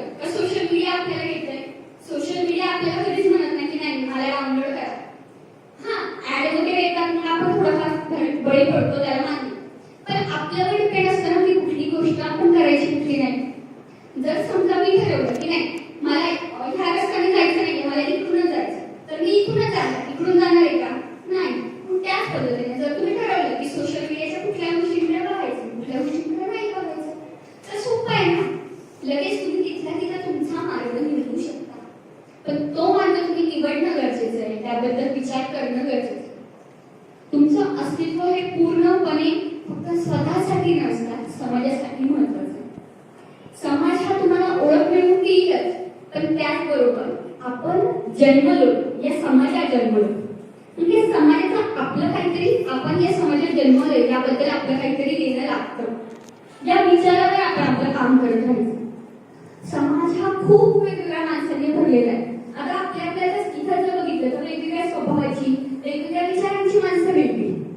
पण हे वेगवेगळे विचार आपण आपल्याकडे चांगल्या पद्धतीने कसे घेता येतील याचा विचार करायला हवा. तुम्ही जर प्रत्येकाने स्वतःला घडवण्यासाठी जर वेळ दिला ना, स्वतःला घडवण्यासाठी, इतरांना घडवण्यासाठी, आपण सहजपणे मित्रमैत्रिणीमध्ये एकमेकींना सजेशन्स देतो, एखाद्याला मस्करीमध्ये म्हणतो, एखाद्याला रागाने म्हणतो की नाही तुझं हे चांगलंच नाही, तू सदा भांडतच असतेस माझ्याशी. तिने आपल्याला काहीतरी सांगितलंय तर त्याला वेगळ्या अर्थाने घेऊ नका. म्हणजे थोडा वेळ आपल्या रागी मान्य, रागी स्वाभाविक, पण त्या गोष्टी जास्त अति प्रमाणात ठेवू नका. एखादी जर आपल्याला काहीतरी सांगते नाही की आपल्याला काहीतरी कमी आहे, तर ती गोष्ट पॉझिटिव्हली घ्या की नाही आपल्याला समजलं नाहीये की आपल्याकडे हे चुकतंय, तिने सांगितलंय आपल्याला, म्हणजे आपण बदल करायला हवा. आपण जर बदल केला तर तिथून पण आपलं वेगळं अस्तित्व निर्माण होतं. आता मी जे बोलते ते कदाचित काहींना आवडत नसेल, काहींना आवडत असेल, त्यातल्या जर तुम्ही समजा तुमच्यापैकी कोणीही येऊन मला नंतर तुम्ही भेटलात आणि म्हटलं की नाही की हा पॉईंट चुकला तुझा वा हे मला आवडलं नाही, तर मी हे कसं ऍक्सेप्ट करायला हवं? नाही, ठीक आहे, माझं चुकलं की तू पुढे नक्की त्याचा अभ्यास कर. अशा पद्धतीने तुम्ही तुमचं वर्तन ठेवा. तुम्हाला जे कोणी प्रत्येक जण चांगले पॉईंट सुद्धा सांगेल, कौतुक करणारे जगात भरपूर भेटतील, पण तुमच्या निगेटिव्ह पॉईंट्स आपल्याला खूप कमी भेटतील. पण ते आपल्याला असं वाटेल की नाही माझा हा निगेटिव्ह पॉईंट सांगतोय, माझ्याविषयी काहीतरी सारखंच वाईट बोलतोय, म्हणजे हा माणूस माझ्यासाठी चांगला नाही, असं विचार करू नका. तो माणूस तुम्हाला तुमच्या वाईट गोष्टी सांगतोय का, तर त्याला तुम्ही त्या सुधाराव्यात असं वाटतं म्हणून तो सांगतो, हा विचार तुम्ही करायचा. आणि तुम्ही ज्यावेळेस तुम्हाला चुका सुधारवताना आणि त्यावेळेस सुधारवल्यानंतरचं तुम्ही आणि त्याच्या आधीचं तुम्ही, त्यात तो माणूस स्वतः फरक बघतो आणि त्यामुळे मग त्याला पण विश्वास मिळतो की नाही आपण काहीतरी सांगितलं, याचा विचार ह्या दीदीने केला, या दादाने केलाय आणि त्यानंतर यांनी बदल केला. असं जर तुम्ही केलं ना, समाजाचा तो माणूस सुद्धा काहीतरी तुमच्याकडे वेगळ्या अँगलने बघणार आहे. तो वेगळा अँगल निर्माण करायचा आहे कोणी? तुम्ही. मी कोण आहे? प्रत्येकाचं वेगवेगळं नाव आहे, नावाने नाही, आपल्या कामाने ओळखलं जायला हवं. तुम्ही कसं वागताय, कसं बोलताय, या गोष्टीवरनं तुमची ओळख व्हायला हवी.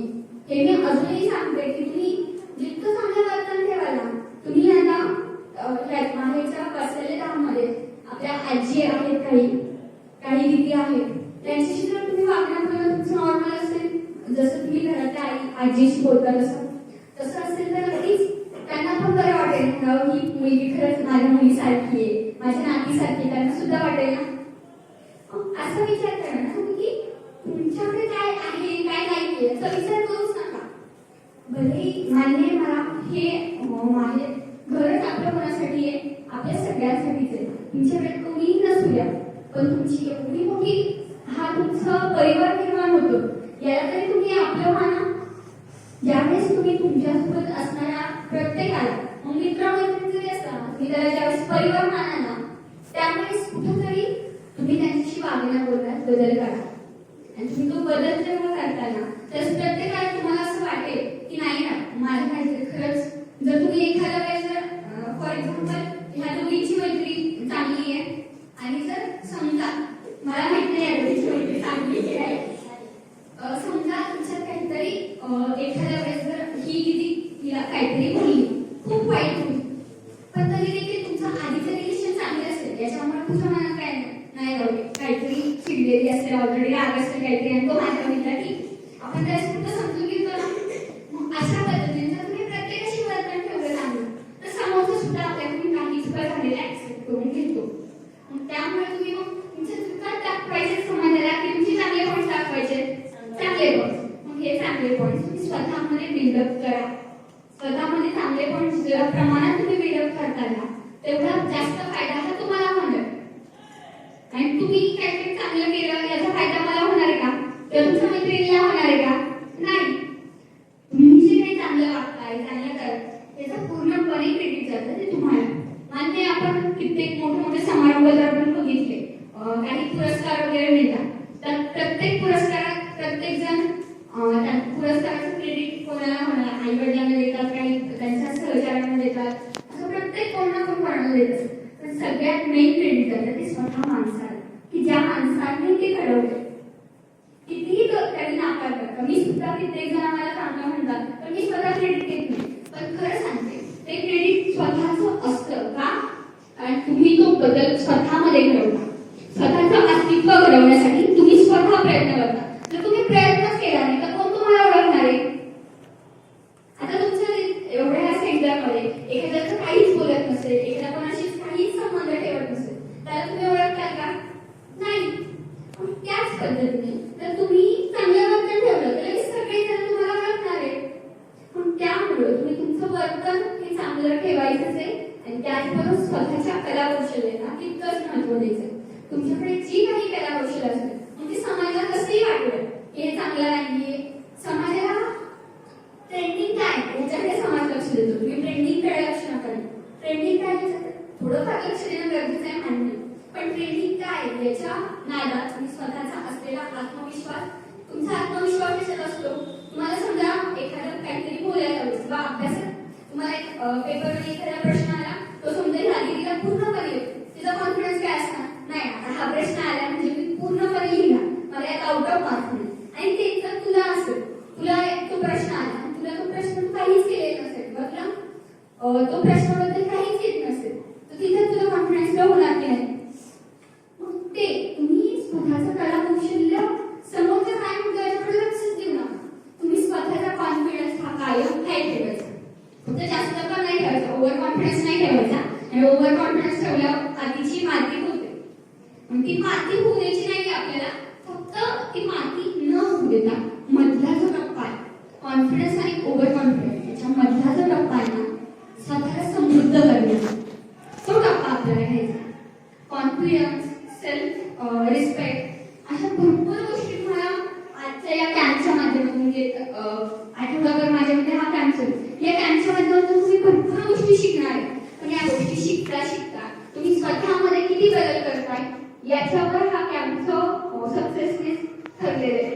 नाहीतर तुम्ही प्रत्येक जण इथं ऐकताय, काही जण झोपतील, काही जण ऐकतील, त्याच्याशी काही देण्याचं नाही. तुम्ही हा कॅम्प सक्सेसफुल झाला असं हे सर ज्यांनी अरेंज केला ते कधी म्हणतील की त्यातून काहीतरी तुमच्यात बदल झाला ना, तेव्हा त्या सरांना सुद्धा खरा आनंद वाटेल की नाही राव आपण काहीतरी केलं त्याचा मुलांना काहीतरी फायदा झाला. मग त्यामुळं तुम्ही कुठलीही गोष्ट होऊ द्या, इथे होणाऱ्या असू द्या, तुमच्या आयुष्यात होणाऱ्या असू द्या, प्रत्येक गोष्टीला कसं महत्त्व देता येईल किंवा किती महत्त्वाच्या आहेत, किती महत्त्वाच्या नाहीयेत याचा विचार तुम्ही प्रत्येकाने करा. तुमच्यामधल्या ज्या काही वाईट गोष्टी आहेत, वाईट गोष्टींचा जास्त विचार करू नका. वाईट गोष्टींचा थोडाफार विचार करा. जर तुमच्या हातात असतील, त्या बदलता येण्यासारख्या असतील तर नक्कीच तुम्ही बदला. बदलण्याचा पूर्णपणे प्रयत्न करा. पण त्या हातातच नाहीयेत गोष्टी, त्यांचा विचार करून तुम्ही उपयोगी करताय. फॉर एक्झाम्पल एखाद्याचा बॅकग्राऊंड खूप खराब आहे, तो बदलता येणार आहे का आपल्याला?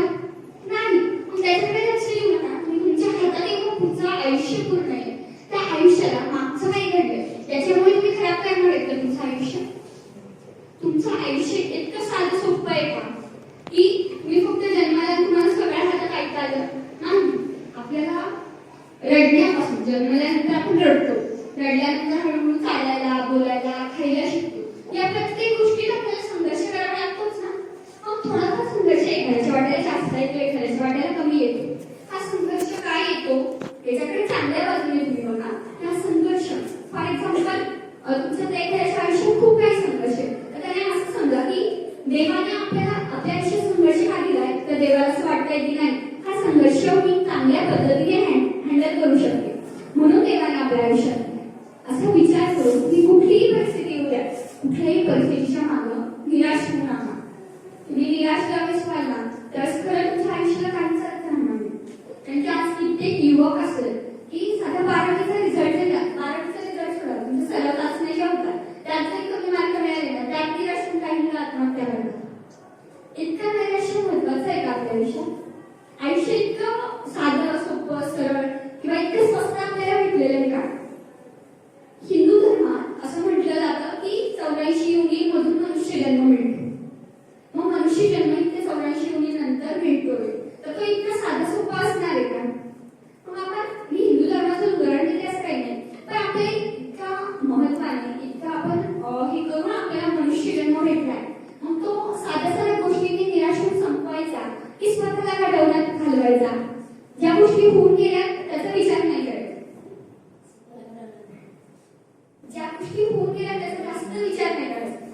गोष्टीतून आपल्याला किती चांगलं घेता येईल याचा विचार करायचा आणि तुमचं आयुष्य चालू ठेवायचं.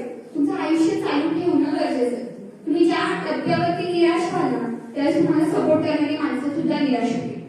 ते किती तुम्हाला सपोर्ट करताना म्हणतील की नाही तुझ्या सोबत आहे, पण कुठेतरी तुम्ही हारला तर ती सुद्धा हारणार आहे, तेवढं लक्षात ठेवा.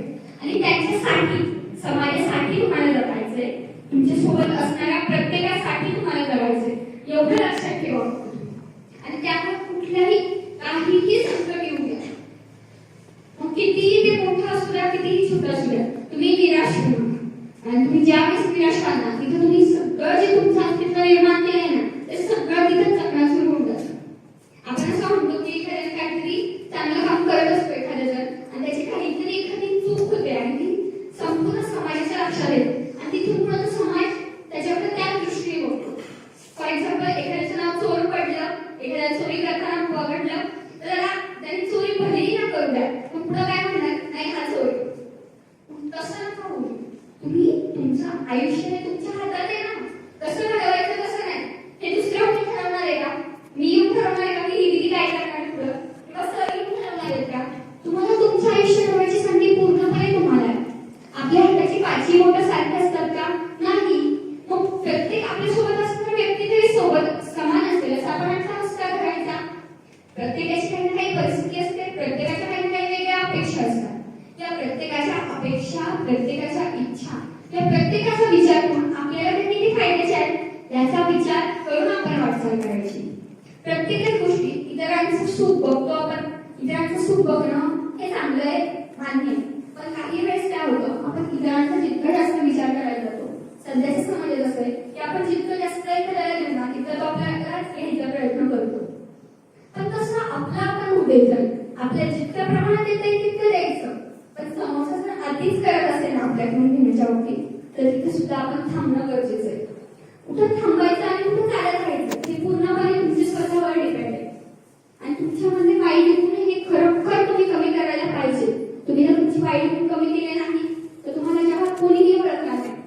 तुमचं कितीही चांगलं काम असू दे पण तुमचं फॉर एक्झाम्पल आपल्याला माहेर संस्कृतीला जे आहे हे सगळे सर मॅडम आहेत तुमच्याशी हे सगळे आपुलकीने बोलतात ना आणि त्यातच समजा एखाद्या दिवशी ते तुम्हाला कुठल्या तरी गोष्टीवर त्यांना ऑलरेडी चिडलेले असणार, तुम्हाला एखाद्या गोष्टीवर चिडले सांगतात, तुम्हाला किती वाईट वाटेल. आणि तुमच्या मनात कुठेतरी असं वाटेल किंवा शाळेत सुद्धा तुम्ही बघितलं असेल तुमचे शिक्षक जर तुम्हाला तुमचा गुण खूप चांगला आहे आणि त्याच वेळेस तुमचे शिक्षक तुम्हाला काहीतरी चिडले, खूप बोलले तुम्हाला, तुमच्या मनात त्यांच्याबद्दलची इमेज कशी तयार होती? खराब. तसं होऊ द्यायचं नाही. कोणी समोरचं काहीही बोलू द्या, आपण आपल्या अस्तित्वात चांगल्या गोष्टींचाच विचार करायचा. कुठलीही गोष्ट घडली तिला पॉझिटिव्हलीच घ्यायचं. पॉझिटिव्हनेस जोपर्यंत तुम्ही तुमच्या आयुष्यात आणत नाही तोपर्यंत तुमच्या आयुष्याला काहीच किंमत नाही. तुम्ही तुमच्या हाताचा तुम्हाला इतकं चांगलं शरीर मिळेल, भले त्यात थोडेफार काहींना कॉम्प्लिकेशन्स असतात. प्रत्येक कोणीही कुठलाही माणूस असेल, मी इथं उभे मी सुद्धा परफेक्ट नाही, माझ्या सुद्धा इम्प्रुव्हमेंटचे खूप काही स्कोप आहे हे मला सुद्धा मान्य. मग आपण प्रत्येकाने स्वतःमध्ये इम्प्रुव्हमेंटचे स्कोप कुठले याचा जर चांगला अभ्यास केला तर स्वतःला ते चांगलं आहे ना. इतरांनी कोणीतरी सांगण्यापेक्षा आपण स्वतःहून स्वतःमध्ये बदल घडवतो हे सगळ्यात महत्त्वाचं. कारण की प्रत्येकच जण एकमेकांचं उदाहरण आपण कोणीही काढू सहजपणे बसलं असलं नाही की किती हायफाय राहते ही किती गावठळ राहते आपण असं म्हणतोच ना. एकमेकांची मापं काढण्यापेक्षा एकमेकांना उलटून बोलण्यापेक्षा स्वतःमध्ये काय चुका आहे किंवा स्वतःच्या वाईट गोष्टी कुठल्या आहेत याचा विचार तुम्ही ज्यावेळेस कराल ना त्यावेळेस तुम्ही काहीतरी वेगळा बदल स्वतःमध्ये घडवतात. आणि स्वतःमध्ये बदल घडवायचा असेल तर काहीतरी चांगल्या गोष्टी किंवा काहीतरी मोठंच काहीतरी करायला पाहिजे असं काही नाही. छोट्या छोट्या गोष्टीतून तुम्ही बदल घडवू शकता आणि तो बदल घडवण्यासाठी फक्त कुठेतरी सुरुवात करायची गरज आहे. आणि ती सुरुवात जर तुम्ही सगळ्यांनी केली ना तर नक्कीच तुम्हाला त्याचा फायदा होणार असेल तर तुमच्या सोबतच इतरांना सुद्धा फायदा होणार. तुम्ही स्वतःचं अस्तित्व निर्माण करायला शिका. स्वतःचं अस्तित्व कोणीतरी येईल आणि म्हणेल नाही हे तुझं अस्तित्व आहे मी पुढे तू चालव असं कोणीही म्हणणार नाही. कोणी म्हटलं तरी सुद्धा ते तुमच्यावर आहे पूर्णपणे. समोरच्याने तुम्हाला कितीही संधी दिल्या, आता समजा मला इथे सरांनी बोलायची संधी दिली आणि समजा मी इथे बोलूच शकले नाही काहीच, त्यांना जी अपेक्षा ती जर मी बोलू शकले तर काय अर्थ आहे का संधीला? नाही. तुम्हाला प्रत्येक जी काही संधी मिळेल ना तिचा थोडा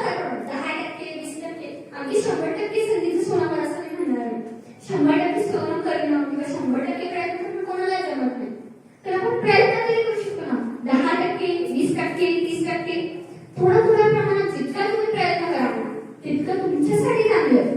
तुम्ही स्वतःमध्ये जितका काही इम्प्रुव्हमेंटचा स्कोप आहे तो ओळखून स्वतःमध्ये जितका बदल घडवाल आणि स्वतःला जितकं काही रिप्रेझेंट कराल ना त्यावर तुमचं सगळं आयुष्य डिपेंड. तुम्ही कुठलंही काहीही शिका, काही कितीही मोठं शिका, मास्टर्स झाला, PhD घेतली, एखाद्या कंपनीत एखाद्या जॉबमध्ये 25-30 वर्ष नोकरी जरी केली ना, तुम्ही स्वतःला रिप्रेझेंट कसं करताय याच्यावर पूर्णपणे तुमचं आयुष्य डिपेंड आहे. तुम्ही कपडे कसेही घातले त्याला कोणीही बघत नाही. आपण म्हणतो समाजात सहसा की नाही कपडे घालणं किंवा आपल्याला जे अटायर आहे त्याच्यावर महत्व असतं. पण तुम्ही तुमचं जर काम चांगलं असेल ना तुमच्या कपड्यांकडे सुद्धा कोणी बघणार नाही. उदाहरण घेते आपल्या महाराष्ट्रात दुसरी दिदी आहे, मी त्यांना प्रत्यक्ष बघितलेलं आहे पण त्यांचे फोटो वगैरे मी बघते. त्यांच्या फोटोत कधीतरी तुम्हाला भारी हायफायमध्ये साडी घातलेली दिसते का? नाही. चप्पल तरी हिल्सची मोठी डिझाईनची घातलेली दिसते का? नाही. पण तरी देखील समाजात त्यांची ओळख आहे ना. समाज त्यांना मानतो ना. काही समाज नाही मानत. समाजाचा प्रत्येकालाच मानतो असं होत नाही. त्यामुळे प्रत्येकाचं आपल्याला मानेल याचा विचार न करता दिदीने कशा पद्धतीने त्यांचं कार्य चालू ठेवलं. त्यांनी त्यांचा विशिष्ट विचार केलाय का कधी की नाही माझे एवढ्या सगळ्या संस्कार आहेत, मी एवढ्या सगळ्या संस्कार निर्माण केले तर मी चांगली साडी घालू शकते, 5-10 हजाराच्या साड्या घालू शकते. पण नाही, दिदी तसं करतात का कधी? नाही. म्हणजे तुमच्या जीवनातले उदाहरण घ्या ना. तुमच्या जीवनातले उदाहरण घेता घेता तुम्ही स्वतःला समृद्ध करायचं. तुम्ही जितकं काही स्वतःच्या गोष्टींमधून शिकाल ना तितकं तुमच्यासाठी फायदा असेल. कोणीतरी बाहेरचं मी येऊन तुम्हाला सांगते आणि मग तुम्ही काहीतरी बदल करताय याच्यापेक्षा तुम्ही स्वतःहून किती बदल करताय ना स्वतः हे चांगलं महत्वाचं आहे. तुमच्यामध्ये स्वतःमध्ये काहीतरी स्पार्क आहे. प्रत्येक जणात काहीतरी थिंगी असते स्वतःच्या प्रमाणात. ती थिंगी फक्त ओळखायची गरज आहे. त्या थिंगीला आग कशी पेटवायची. आग म्हणजे आपल्या गॅसमध्ये मोठी आग किंवा मोठे जे प्रकार होतात तशी आग नाही. स्वतःला समृद्ध करण्याची आग. तर थिंगीला फक्त एक आपल्याला काळी ओढायची आहे आणि ती पेटवायची आहे ज्योत आपल्याला स्वतःमध्ये. आणि जर ती ज्योत तुम्ही पेटवली तर नक्कीच तुमचं आयुष्य वेगळ्या धर्मावरती जाईल. जे तुमचं रेग्युलर आयुष्य ते तुम्ही जगा पण समाजासाठी किती देता येईल, समाजासाठी किती देता येईल याचा विचार करून करा. समाज हा आपल्यासाठी आहे आणि आपण समाजासाठी आहोत आणि त्यामुळे समाजाला कधीही विसरू नका. मान्य काही समाज वाईट आहे. समाजात मी जसं म्हणलं 5 बोटं सारखी नसतात, 3 बोटं चांगली असतील तर 2 बोटं वाईट असतात. त्याच पद्धतीने समाजात काही वाईट सुद्धा लोक आहेत तर त्यांचा विचार तुम्ही करू नका. प्रत्येकाने स्वतःला किती चांगलं प्रूव्ह करताय, तुम्ही किती चांगले आहात हे समोरच्याने म्हटलं पाहिजे. मी स्वतः म्हटले की नाही मी खूप छान व्याख्या केली आहे, माझं महाराष्ट्रभर मला ओळखतात वगैरे, मी म्हणून उपयोग आहे का? नाही. जर कोणीतरी समोरचं जर म्हणलं तर माझी करण्याला किंमत आहे. मी स्वतः काही म्हणले, मी आता म्हणले नाही मी मुख्यमंत्री आहे का? नाही. मी स्वतः काय म्हणता याला म्हणतो नाही. मी समाजात कशा पद्धतीने व्यक्त होत आहे, समाजात कशा पद्धतीने रिप्रेझेंट होतात याच्याबद्दल समाज तुम्हाला काय म्हणतो, समाजात तुमची ओळख काय निर्माण होती, समाजात तुमचं अस्तित्व काय निर्माण होतंय हे याच्यावर डिपेंड असतं. तुम्ही कितीही आयुष्य जगा फक्त तुमच्या आयुष्यात गर्व येऊ देऊ नका. तुमच्या आयुष्यात ज्यावेळेस गर्व येईल ना त्यावेळेस तुम्ही तिथल्या तिथं तुमचं सगळं आयुष्य माध्यम झालेलं असतं. तुमच्या आयुष्यात गर्व आला ना थोडाफार प्रमाणात जरी आला ना तरी त्याला काहीच अर्थ नाहीये. तुमच्या आयुष्यात जेव्हा काही गर्व येईल त्यावेळेस तुमचं आयुष्य संपलं असं समजा. तुम्ही जेवढं काही काम केलंय ना तेवढं सगळ्याला काही सुद्धा किंमत नाही. तर तुमच्या त्या कामाला आग लागत मगाशी जी आग म्हणली ती आग नाही तरी पुढे आग लागत. त्यामुळे तुम्ही स्वतःला आयुष्यात काहीतरी समृद्ध करण्याचा प्रयत्न करा. तुमचं वय आताचं चांगलं वय, तुम्ही काही जण 17 वयाच्या पुढचे असतील इथे काढायचे 17-18 इथून पुढचं तुमचं आयुष्य खूप वेगळ्या पद्धतीने जगणार आहे, खूप वेगळे बदल होणार आहे तुमच्यात आणि ते बदल फक्त तुम्ही चांगल्या पद्धतीने ऍक्सेप्ट करा.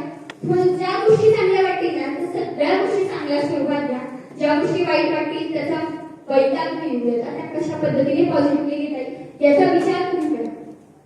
तुम्हाला जितक्या पद्धतीने स्वतःला डेव्हलप करायच्या संधी मिळतील तितक्या डेव्हलप करा. असं नाही की काहीतरी डेव्हलप करायचं म्हणून काहीतरी. ज्या गोष्टी खरंच महत्त्वाच्या आहेत त्या गोष्टी जर तुम्ही डेव्हलप ज्या वेळेस कराल त्यावेळेस तुमच्या आयुष्याला खरं महत्त्व.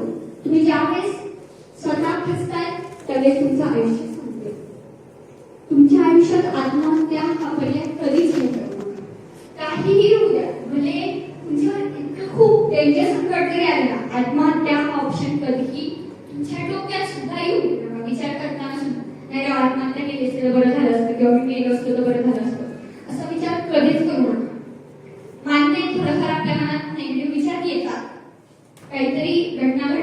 त्यामुळे आपण म्हणतो की नाही राव मी खरंच जगलो काय म्हणलो काही अर्थ नाही की मी मेलेलेच बरं.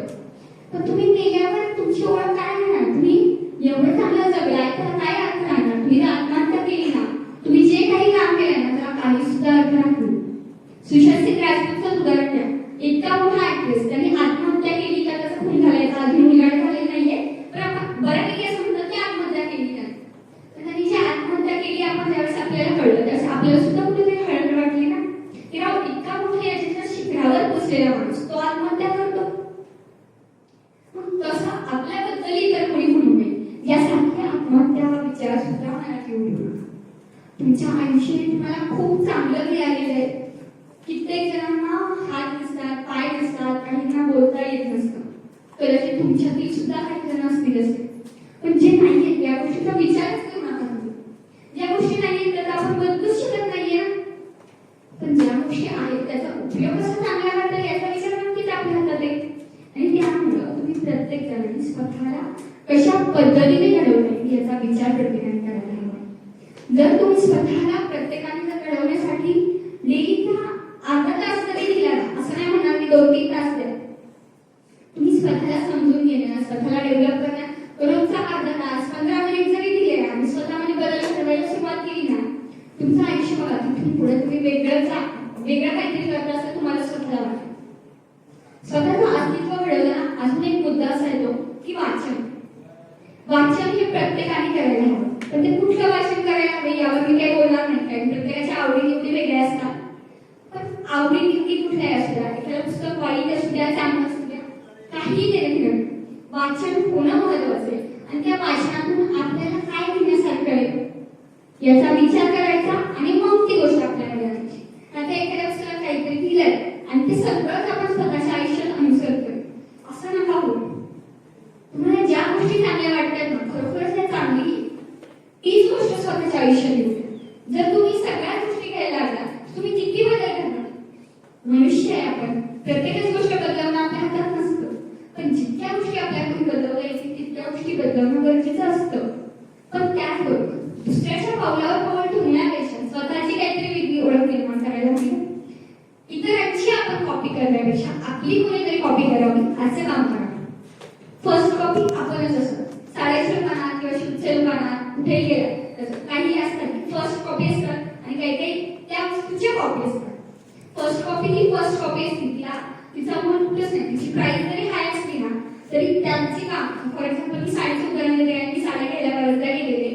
साडी तुम्ही फर्स्ट कॉपी जर घ्यायला गेला त्यातलं नक्षीकाम किंवा त्याची डिझाईन आणि नंतर जर त्याची लोकप्रियता वाढल्यानंतर त्याच्या ज्या इतर कॉपी येतात ह्याचं जर कन्स्ट्रक्शन किंवा जर साडीचा पोत वगैरे मिळते यात फरक दिसतो.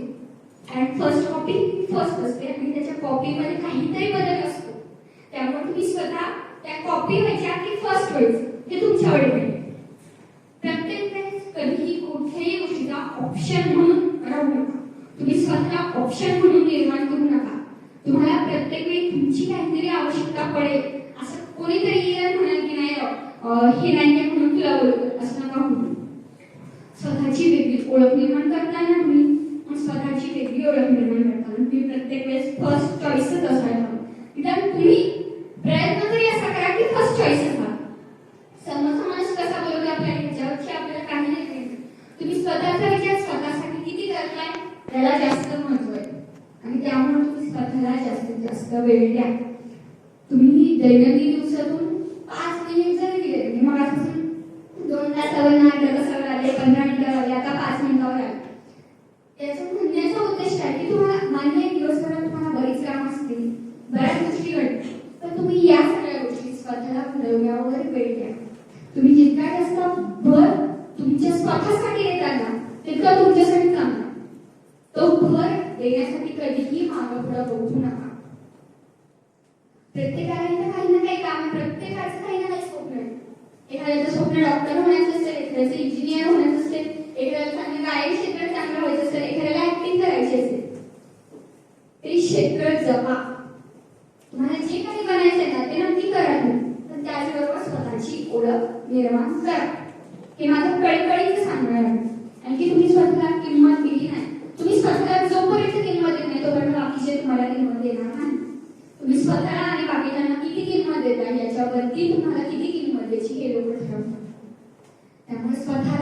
जितकं चांगलं घडवता येईल ना तितकं चांगलं घडवा. मान्य थोडेफार वाईट पॉईंट्स असणारच नाही. 100% परफेक्ट माणूस कधीही होऊ शकत नाही हे मला देखील मान्य आहे. प्रत्येकाने ऍक्सेप्ट करायला हवं. पण जितकं आपल्याला चांगलं घडवता येईल तितकं आपण चांगलं तर घडवू शकतो ना. तो प्रकार, तो बदल आपण स्वतःमध्ये घडवायला हवा. आता तुम्ही दररोज प्रार्थना कोणती म्हणता?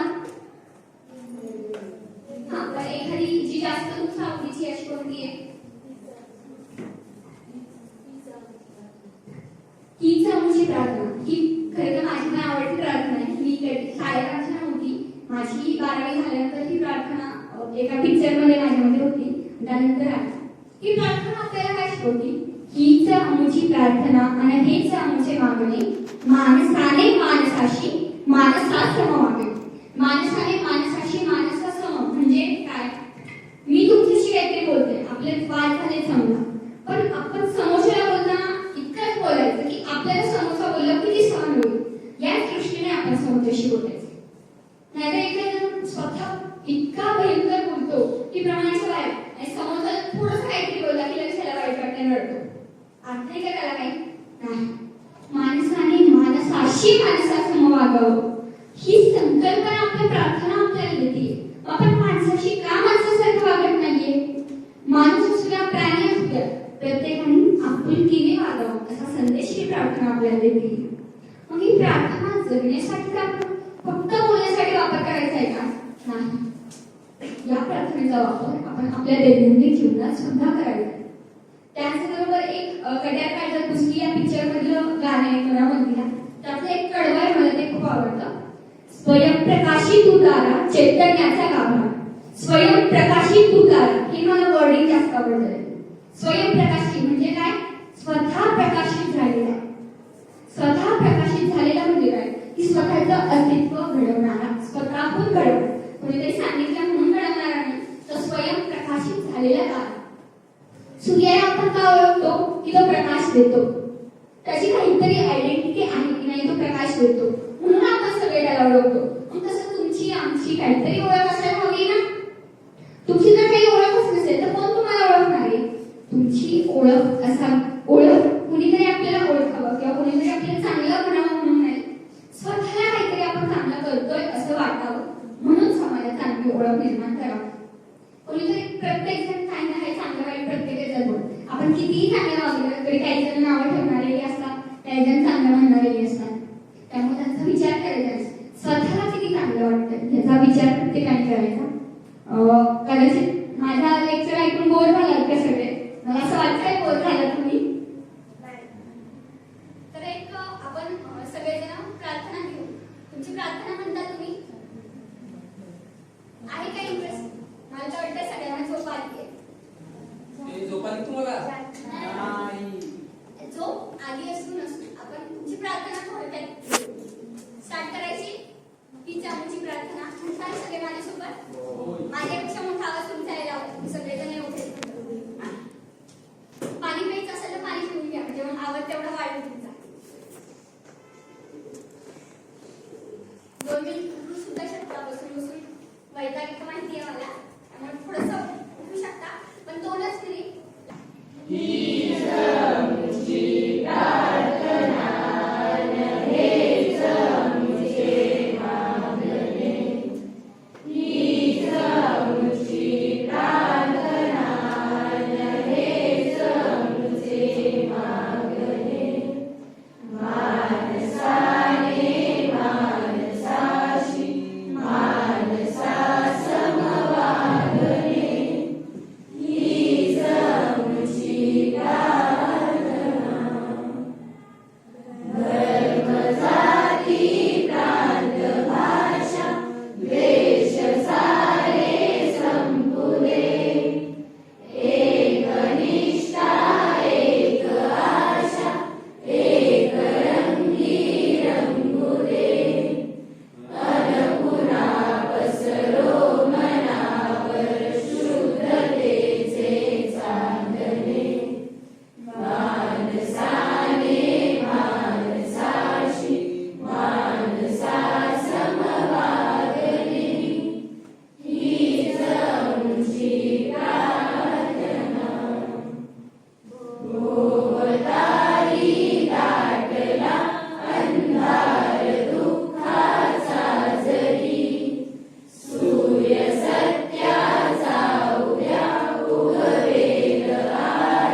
फ्रेश वाटतंय? कसं का बोर होत आहे? फ्रेश. नक्की? हो. मला तर वाटतंय तुम्ही सगळे कंटाळलेले आहेत ना. नाही? हो की नाही? बरं.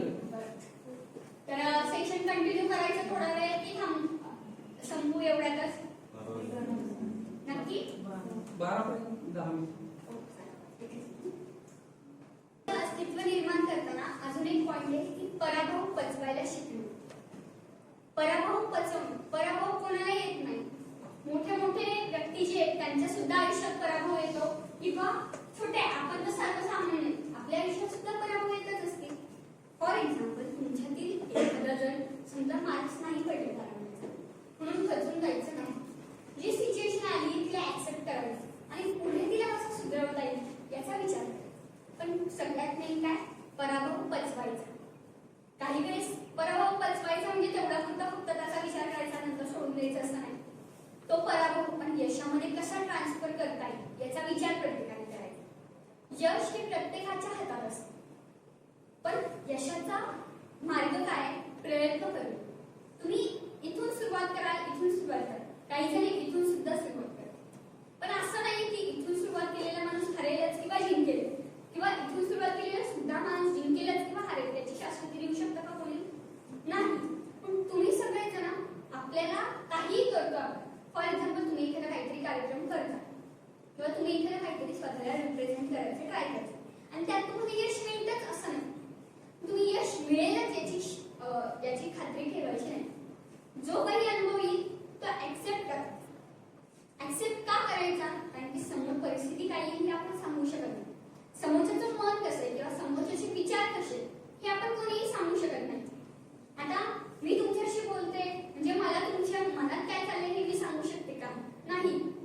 कित्येक जण बऱ्याचदा असं होतं माझं सुद्धा मी बोलता बोलता मी बोलते इथे आणि माझं मन असतं दुसरीकडे. तसं तुमचं इथं ऐकणाऱ्यांचं सुद्धा होऊ शकतं ना. मग आपण काय करायचं? फक्त स्वतःवरती फोकस द्यायचं.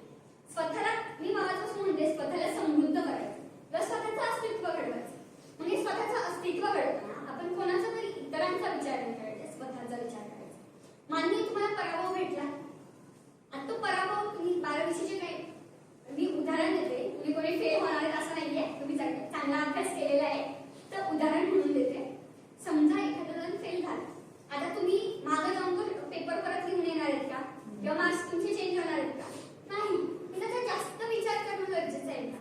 हा विचार तुम्ही कसा करायचा की नाही तुम्हाला समजा तुमचा अपेक्षित रिझल्ट भेटला तुम्ही पुढच्या वेळेस प्रयत्न सुद्धा करू शकता ना. 12वी आपल्याला जून जुलैच्या दरम्यान पुन्हा पेपर होतात त्यावेळेस सुद्धा तुम्ही तुमचा स्कोप वाढवू शकता ना. तुमचे मार्क तुम्हाला इम्प्रूव्ह करायची संधी आहे. तुम्हाला इम्प्रूव्ह करायची संधी प्रत्येक ठिकाणी. असं नाही की हे 12वीच आहे म्हणून. अभ्यासाच्या बाबतीत नाही प्रत्येक गोष्टी तुम्हाला इम्प्रूव्ह करायची पूर्णपणे संधी मिळणार. फक्त त्या संधीचा फायदा तुम्हाला घेता यायला पाहिजे. तुम्ही ज्यावेळेस ती संधी म्हणून न घेता काहीतरी वेगळाच म्हणून घ्यायला ना त्यावेळेस काही अर्थ नाही. तुम्ही त्या संधीला संधी म्हणूनच गोल्डन ऑपॉर्च्युनिटी म्हणून ज्यावेळेस घ्यायला त्यावेळेस तुम्ही तुमच्या आयुष्यात काहीतरी वेगळा होऊ शकता. तुम्हाला ज्या काही संधी स्वतःला अस्तित्व घडवण्यासाठी असू द्या स्वतःला चांगलं रिप्रेझेंट करण्यासाठी असू द्या स्वतःला इम्प्रूव्ह करण्यासाठी असू द्या कुठल्याही संधी तुमच्या आयुष्यात येते तुम्ही स्वतःला रिप्रेझेंट करा. तिथे जितक्या ताकदीने तुम्ही फुल कॉन्फिडन्सने तिथे जेव्हा जाल ना त्यावेळेस तुम्हाला खरं तुम्ही कुठली स्पर्धा जरी असली म्हणजे तिथे कॉन्फिडन्सने गेले पार्टिसिपेशन करणं गरजेचं. जिंकणं हारणं हे आपल्या हातात नाहीये. निर्णय तो परीक्षेत घेणार आहे. परीक्षकांनी कुठले गुण धरले किंवा कुठले मुद्दे धरले आहेत मार्किंगसाठी हे आपल्याला माहिती असतं का? जरी आपल्याला ते मार्किंग सिस्टीम सांगतात. फॉर एक्झाम्पल आता मी वक्तृत्वाच्या स्पर्धा काही आयोजित करतो त्यामुळे मी त्याचं उदाहरण देते. आवाजाच्या चढउताराला आम्ही काही मार्क देतो. काही मार्क तुम्ही काय मांडताय कशी सुरुवात करताय याला हे मुद्दे आपण सांगतो. पण तरी देखील प्रत्येक परीक्षकावाईज किंवा प्रत्येक माणसावाईज ते मुद्दे वेगवेगळे असतात. जरी वरती दिलेले हेडिंग काहीही असलं तरी मनात तर मी बोलते ते हिला फॉर एक्झाम्पल हिला जास्त आवडलंय ह्या दीदीला कमी आवडलंय किंवा त्याला जरा काहीच आवडलं नाही हे माझ्या हातात नाहीये ना. उदाहरण देते कोणाकडे असं वाटण्याचा दृष्टिकोन नाहीये मी जे सांगते. पण मग ते प्रत्येकाच्या वैयक्तिक गोष्टीवर डिपेंड. मग तुम्ही असा विचार करू तुम्हाला जी काही संधी मिळते ना तिथे पार्टिसिपेट करा. भले बक्षीस मिळो न मिळो तुम्हाला अनुभव मिळतो. तुम्ही जिंकलात तर चांगला अनुभव मिळतो की नाही हा हे मी योग्य ट्रॅकवर चालू आहे. पण तिथं जर तुम्ही जर हरलात तर तुम्हाला असं सुद्धा अनुभव येतो की नाही बाबा तर काहीतरी माझं चुकलं आणि त्यामुळे मी हरलो. तुम्ही ज्या गोष्टीने हरलात हे जर तुम्ही शोधलं ना तर तुम्हाला पुढच्या वेळेस आता फॉर एक्झाम्पल तुमच्या कुठल्या स्पर्धा होत आहेत शाळेत कॉलेजमध्ये जास्त क्रीडा स्पर्धा. ठीक, क्रीडा स्पर्धेत कुठल्याही स्पोर्ट्समध्ये काहीतरी कलाकौशल्य असतात ना. फॉर एक्झाम्पल कबड्डीत समोरच्या पार्टीला कसा आपण हँडल करतोय त्याच्यावर असतं. खो खो मध्ये तुम्ही किती सूर मारून पकडताय एकमेकांना याच्यावर असतो. माझं स्पोर्ट्सचं काहीच नाही माझा संबंध, पण मी जस्ट सांगण्याचा हे करते की तुमचं फील ते म्हणून. पण तुम्ही काय करायचं, तुम्ही जिंकलात नक्कीच तुमचा तो ट्रॅक बरोबर चालेल. पण तुम्ही जर हरत असाल तर का हरलोय आपण हे शोधले. तुम्ही दुसऱ्यांना ब्लेम कधीही करू नका. तुम्ही हारलात म्हणून दुसऱ्यांना ब्लेम कधी करायचं. स्वतःच्या चुका काय आहेत हे शोधायचं. स्वतःच्या चुका तुम्ही जर शोधल्या आणि त्या बदलायचा प्रयत्न केला तर ते तुम्हाला फायदेशीर होतं की जेणेकरून तुम्ही पुढच्या स्पर्धेत किंवा पुढच्या तुमच्या आयुष्यात त्या बदलता आणि त्यामधून तुमचे पुढच्या वेळी जिंकण्याचे चान्सेस वाढत जातात. कुठलीही स्पर्धा असू दे किंवा कुठलीही गोष्ट असू दे जिंकण्याच्या उद्देशाने त्यात कधीच पार्टिसिपेट करायचं. काहीतरी नवीन अनुभव मला घेता या उद्देशाने तुम्ही पार्टिसिपेट करायचं. आणि तुम्ही जितकं पार्टिसिपेशन कराल तितकं स्वतःमध्ये चेंजेस होईल. कारण की हे पार्टिसिपेशन फक्त त्या स्किल्स पुरतं मर्यादित राहतात. तुमच्या अनेक ओळखी होतात. तुम्ही स्पोर्ट्ससाठी जर समजा दुसरीकडे जात असाल तिथले नवीन लोकांशी तुमच्या ओळखी होतात. पण तुमची अपोजिटला जी पार्टी फॉर एक्झाम्पल कबड्डी किंवा खो खो हे स्पोर्ट्समध्ये थोडेफार माहिती आहे. तुमच्या समोर एक पार्टी असते आणि तुमची एक पार्टी असते. ह्या टीममध्ये तुमची समोरच्या टीम सोबत सुद्धा ओळख होते ना. मग हे सुद्धा महत्वाचं आहे. तुमच्या ओळखी होणं न होणं याच्यावर सुद्धा. आता माझे कॉन्टॅक्ट कितीही असते पण ते समाजात दाखवते किती याला महत्व नाहीये. तुम्ही समोरच्याशी कसं ओळख बनवून ठेवण्याचा प्रयत्न करताय आणि जी ओळख बनवली फॉर एक्झाम्पल तुम्हाला कुठतरी रस्त्याने जाता येता जरी एखादा माणूस दिसला आणि त्याच्याशी तुम्ही समजा थोडाफार संवाद साधला आणि त्याला तुमचे काही पॉईंट्स आवडले म्हणून त्यांनी त्या दृष्टीने सर बोलायचं ट्राय केलं. तुम्ही बोलता त्याच्याशी आणि नंतर जर समजा तो 5-6 वर्षांनी तो माणूस तुम्हाला समोरनं जाताना दिसला तर तुम्ही त्याला आपण साहजिक की आपल्याला एखादा समोरचा माणूस रस्त्याने येणार तरी आपल्या ओळखीचा दिसला आपण सहजपणे स्माईल देतो ओळखीचा असतो. फक्त स्माईल देऊ ना तुम्ही त्याच्याशी सुद्धा बोलायचं काय. तुमच्या आयुष्यात आलेला कोणीही माणूस असेल तुमच्याशी बोलला असेल ना पॉझिटिव्ह वेनी तर नक्की तुम्ही त्याला कधीही सोडू. भले कितीही वर्ष होईल मला त्याचं नाव आठवत नसेल काही हरकत नाही. नावाने कोणतीही दुनिया ओळखत नाही. नावात काय असं शेक्सपियर म्हणतात. मग नावाला महत्व देऊच नका. तुम्ही प्रत्येकाशी नातं जोडा. माहेर त्याच्यासाठी आहे नातं निघतंय कोणासाठी आपल्या सगळ्यांची नाते जपायला आहे माहेर. मग असंच नातं आपण फक्त माहेर पुरतं मर्यादित न ठेवता तुम्ही समाजात वावरत असताना समाजात तुमचा बदल घडवत असताना किंवा कुठेही जाता येताना सुद्धा ती नाती घेतली गेली पाहिजे. तुम्ही जितकी जास्त नाती घेणार ना तितकं तुमच्यासाठी चांगलं. मला नवीन एक्सपिरियन्स घेता येतील नवीन गोष्टी शिकायला मिळतील. जितक्या काही गोष्टी शिकायला मिळतील तितक्या शिकून घ्यायच्या. म्हणजे काही आहे तुम्हाला इंटरेस्ट असला नसला तरी शिकण्यासाठी कधीही मागे हटायचं नाही. भले तुमची आवड नसेल एखादी गोष्ट. फॉर एक्झाम्पल आता तुमच्या 12वी झाल्यानंतर कोणी सायन्स घेईल कोणी आर्ट्स घेईल माहिती. फॉर एक्झाम्पल एखादा आर्ट्स मधला मुलगा आहे समजा मी आर्ट्स मधली आणि माझ्यासमोर एखादा सायन्सचं काहीतरी सांगतो म्हणून नाही माझं काही फील्ड नाही म्हणून काय असं करायचं नाही.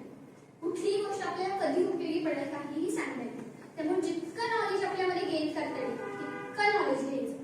नॉलेज जितकं तुम्ही घ्याल ना तितकं तुमच्यामध्ये तुमची विचार करण्याची बदल घडतात.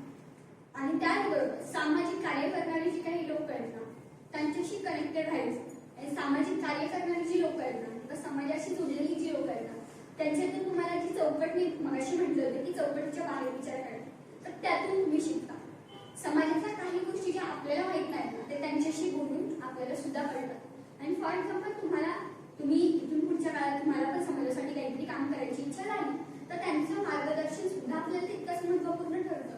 त्यामुळे जितकं मार्गदर्शन घेत आहे मार्गदर्शन हे फक्त मोठ्यांचं घेत आहे असं काही नाही. तुमच्याकडून सुद्धा मी मार्गदर्शन घेऊ शकते. पहिली दुसरीच्या मुलं सुद्धा आपल्याला मार्गदर्शन देऊ शकतात. वय आणि पद याचा मार्गदर्शनाशी काही सुद्धा संबंध नसतो. कोणताही व्यक्ती आपल्याला मार्गदर्शन करू शकतो आणि की त्यानुसार ज्याचा अभ्यास ज्यानुसार आहे त्यानुसार तो आपल्याला मार्गदर्शन करतो. फक्त त्याला पॉझिटिव्ह वेने घ्या आणि तुमच्यामध्ये जितका जास्त बदल घडवता येईल तितका जास्त बदल घडवा.